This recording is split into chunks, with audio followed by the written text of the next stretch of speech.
14 brand new albums to check out, 9 that are coming out today, 6 I've missed along the way, everything from progressive rock to brutal slam and everything in between. This is out today and what I missed for May 3rd, 2024. Let's get into it. Come on, if this stuff is too nice for you, I've got some crap. First up is As the Sun Falls with Kamos.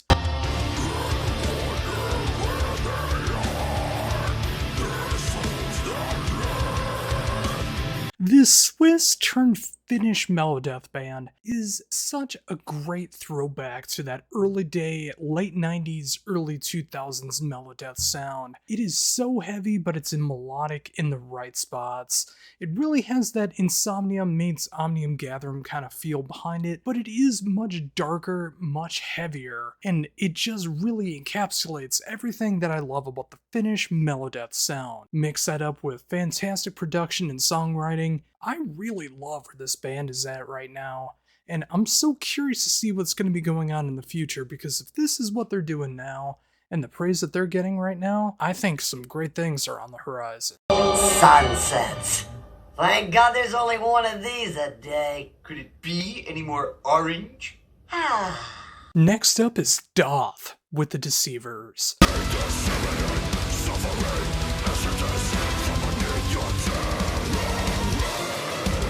And this is the band's return album after 14 years. And I remember when this band started off, they were much more kind of like in the industrial kind of sound, kind of the metalcore kind of thing, a little bit heavier, but I remember them being in that field. Nothing compares to what they're doing now. The band has pretty much been revitalized, as there's only one original member left in the band, and 2 since the band broke up. They have gotten so much more orchestral. They've gotten heavier. They have the right elements of metalcore and industrial, but it's so much more orchestral overall, giving this great progressive death metal feel behind it. If you need to compare it to something, kind of think of something like modern day Septic Flesh. I think it's a great way to look at it, and of course Krim is in both bands, so it kind of makes sense. I really like the direction that they're going on here. This is a great way to be able to come back, and a fantastic comeback album. Did you say Joseph and this girl have the same father? Not only that, but they were born just a few days apart. Yep, I guess you and Charlene were visited by the same aliens. In the same week. Maybe the same day. Next up is the debut album from Ghost on Mars with Out of Space and Time.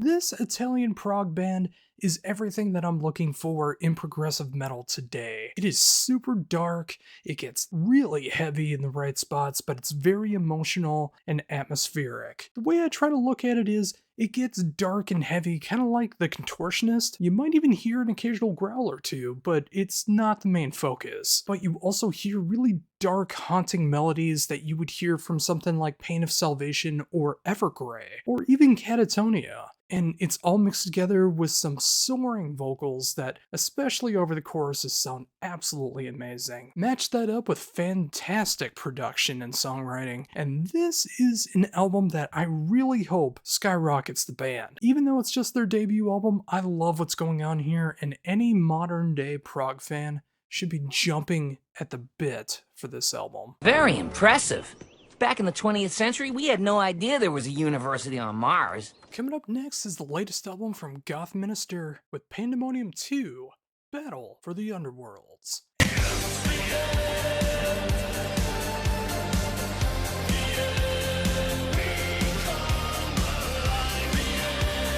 And this is actually my first foray into the band, and I gotta say, I love what I'm hearing. From an outside perspective, and I apologize if I get this wrong for any longtime fans, I hear a mix of Rammstein, I hear a mix of Powerwolf, and I hear a mix of 80s goth, and it just works so perfectly together. It's that great gothic industrial sound, kind of that dark metal feel that Powerwolf also gives off as well. Every song on here is super dancey, super catchy, everything that you could want in this style, and I'm surprised I never heard them before, and I'm definitely gonna have to go back and check out everything they've done in the past, because this is some quality stuff. What are you now, Lisa?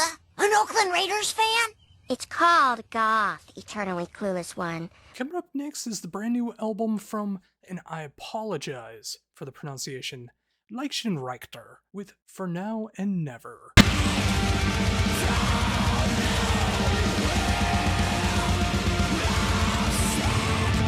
This is a great combination of black metal, post-rock, and hardcore, and dare I say post-hardcore as well. This is a great combination of all those things combined.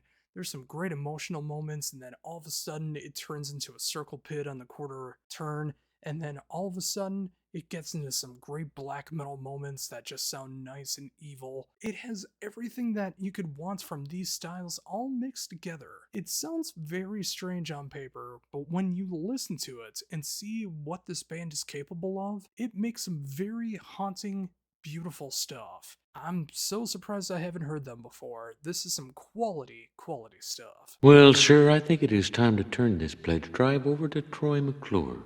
I can't keep up this pace forever. Up next is the debut album from Notsum with Only Death Brings Silence.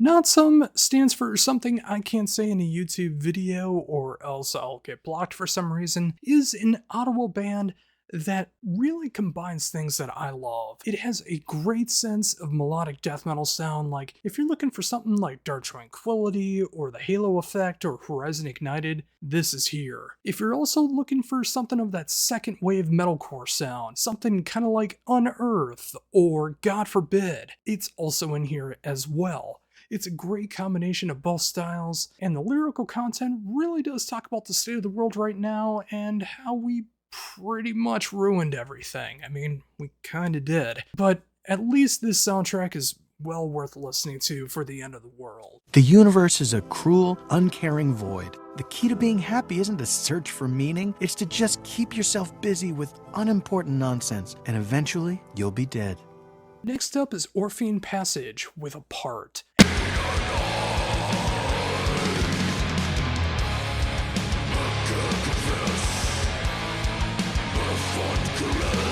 And this is everything that I love about melodic death doom. Coming straight out of South Africa, this is a perfect debut album for the melodic death doom scene.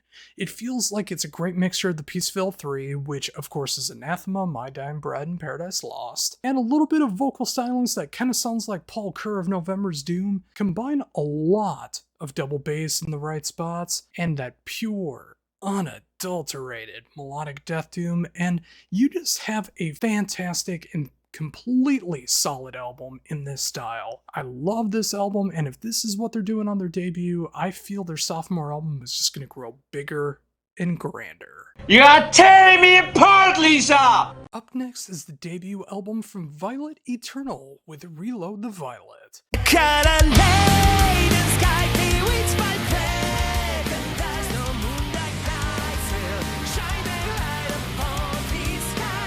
This is an international project from Italy and Japan that makes some of the best melodic hard rock and melodic power metal I've heard in quite some time. It's everything that you love about that 80s and 90s AOR sound of that melodic hard rock and power metal sound, just done through a 2024 filter. And it's everything that I would possibly want from this album, from the production, the songwriting, the vocal ability, the technical prowess. This is a perfect band for prog power.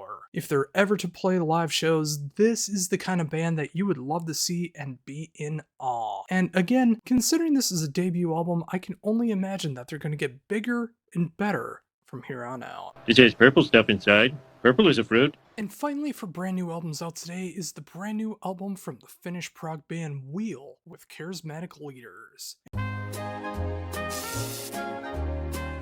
And this band has done some course correcting. I really love what they've done in the past, and in fact, I've even got to interview them on their previous album, but I really love the direction they're going in right now, and I can honestly say this is the best album that they put out so far. If their previous albums could be considered something of a tool, I would consider this more to be like a Perfect Circle and Carnival mixed together. And that's not to say that they're complete ripoffs. They have their own sound, but you combine that with a lot of dynamics, tempo changes, soaring vocals, and everything else that I could want in a prog band like this. Wheel is coming out stronger than ever, and I love to see it because they are a fantastic band. Well, that's everything that came out today, so what did I miss? What I miss? First up is the debut album from this Illinois band known as Abscissor with Adam Noya.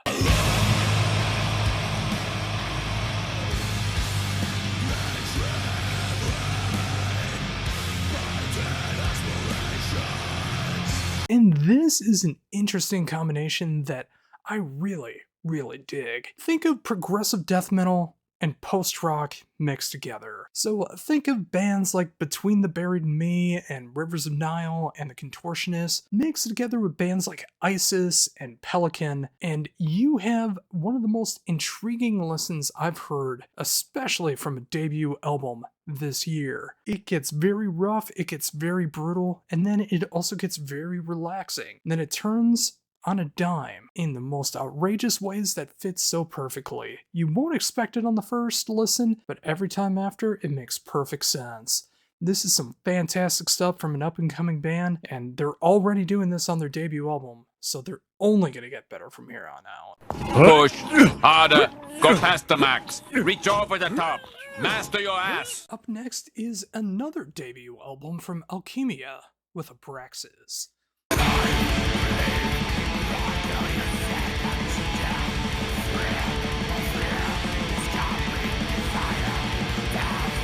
This French band does pure, unadulterated black metal done to an absolute T. Now, it's not that early 90s black metal sound with absolutely horrendous production. This stuff actually has some fantastic production while still being a bit raw, which perfectly matches the music and the tone that they're going for. Mix that with the state of the world stuff that they're covering on this album, which you know is not great when you look at the realization of what we're doing, but it is a fantastic album nonetheless. I love everything that's going on here, and just a perfect display of how to do that great old school black metal, but done through a 2024 filter. Fantastic stuff. Sherry next to Terry. Jimbo next to Dolph. No one next to Millhouse. Ralph next to his invisible friend. Next up is the sophomore album from Ard with Untouched by Fire.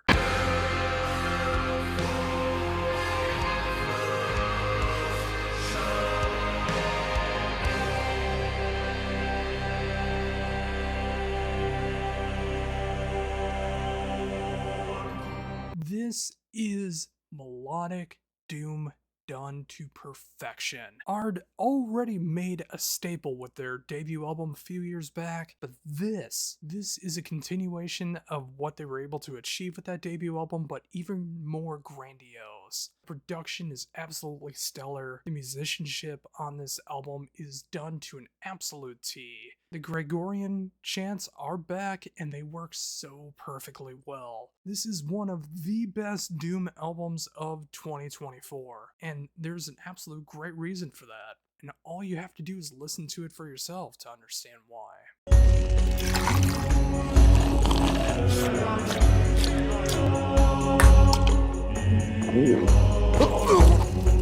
Next up is Party Cannon with Injuries Are Inevitable.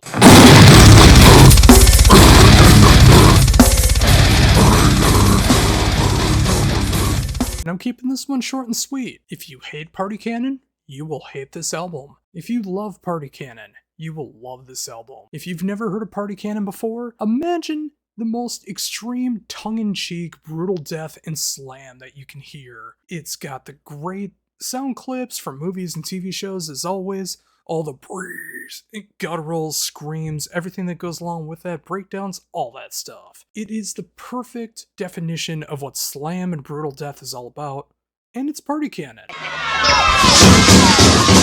Whitney, do the honors.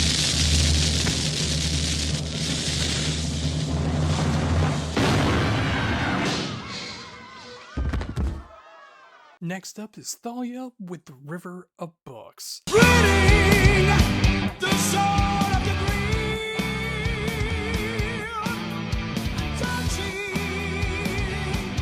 And this is pure, unadulterated prog rock to an absolute T. It's got 80s Rush, 90s Dream Theater, 2000s Muse, all mixed together. It's very easy listening prog, which is an odd thing to say, but it perfectly describes the album. It doesn't go over the top with its antics. There's no fretboard Olympics going on here. It's progressive music, but it's very simple to listen to. And of course, you got the theme of everything that's going on within this album. This French band is doing prog rock right, and I really love what's going on here. And if you love progressive rock, Thalia is going to be your new obsession. Egghead liked his bookie work. Homer! Just tucking him in. And finally today we have Alter with Transcendent Origins.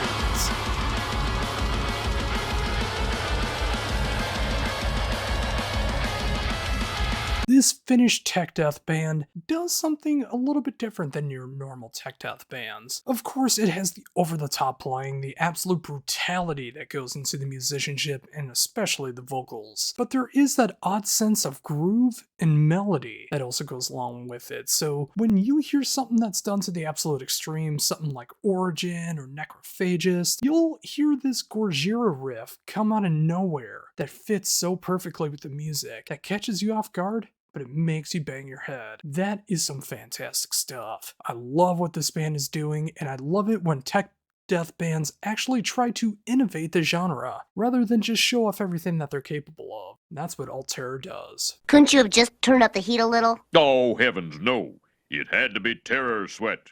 And there you go, folks. 15 brand new albums that I've gotten to check out over the past week, and exclusively for you for Out Today and What I Missed. So what did you think? Did you like it? Did you not like it? Did you make any new discoveries? Is all of it terrible? Am I just terrible? Let me know all of that down below. And of course, like, comment, share, subscribe, all that good stuff. And until next week, for Heavy Debriefings, this is Josh Runquist saying, embrace the skullet. Well, that's the end of me.